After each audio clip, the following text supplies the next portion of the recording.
এই যে আমার পাট শাক হচ্ছিলই না, তারপরও কয়েকটা হয়েছিল, ওইখান থেকে ওরা বড় হয়েছে, ওইগুলি ওইখানেও আছে, এইগুলি তুলে হয়তো খেতে পারবো। যাক আলহামদুলিল্লাহ।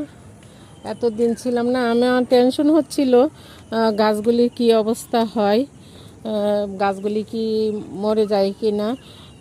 এর আগে একবার আমি যখন ইটালিতে গিয়েছিলাম তখন আমার অনেক গাছের ক্ষতি হয়েছিল। তো এই বছর দেখা যায় যে না, আলহামদুলিল্লাহ। কত বড় একটা পোকা! জি, আলহামদুলিল্লাহ গাছগুলি মাশাল্লাহ বেশ ভালোই আছে। আমার ঢেঁড়স গাছের অবস্থা দেখেন। ঢেঁড়স গাছ মাশাল্লাহ অনেক বড় হয়ে গেছে, যে ঢেঁড়সও চলে আসছে।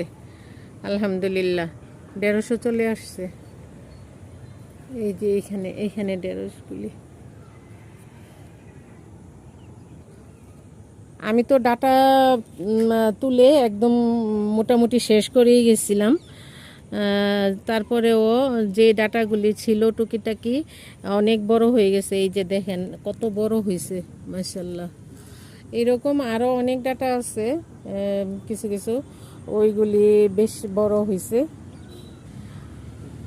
আর সবচেয়ে বেশি ভাল লাগছে মাশাল্লাহ, এত পরিমাণে বেগুন ধরে আছে এক একটা গাছে, অনেক বেগুন ধরে আছে। এই যে দেখেন, এই যে দেখেন কত বেগুন মাশাল্লাহ, অনেক বেগুন আছে, অনেক বেগুন।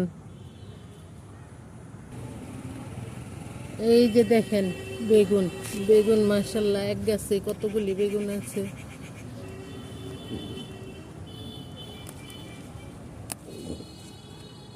আজকে কিছু বেগুন তুলে নিব।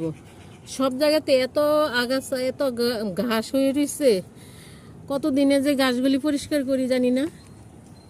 আমার মিষ্টি আলুর ডাটাও এই যে দেখেন কত বড় হয়ে গেছে মাশাল্লাহ, ওই দিকেও চলে গেছে গ্রিলের ওই পাশে।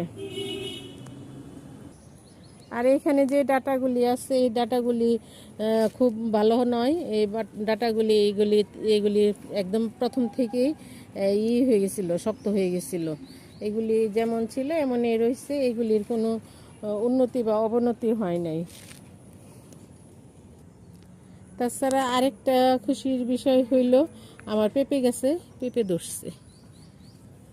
এইটা এই যে পেঁপে গাছে পেঁপে আসছে, যদি টিকে আর কি।